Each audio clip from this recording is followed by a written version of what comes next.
Italian fugitive Rosario Meli, identified as one of the founders of the Mafia in America, was the first known mafioso in San Francisco, California, arriving around 1875.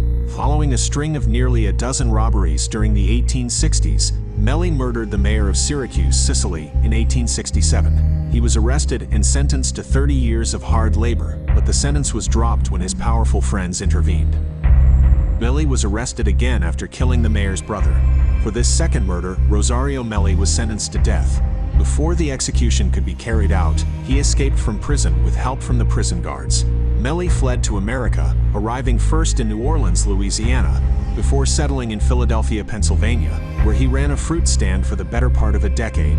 After borrowing money from several people, Meli left Pennsylvania and headed for the West Coast.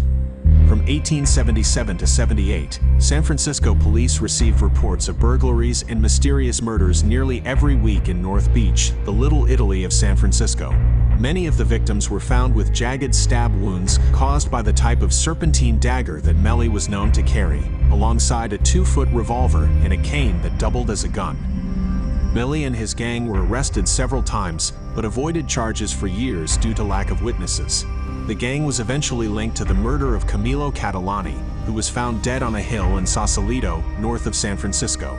Salvatore Massino's indictment was dismissed when he turned state's evidence. His son was found murdered in Golden Gate Park years later. In September 1880, Meli was released from San Quentin prison to be deported to Italy. He was brought to police headquarters in New York, where he boarded a steamboat to arrive in Palermo. Rosario Meli was the first foreigner extradited from the state of California, but he never arrived in Italy, and authorities lost all trace of him.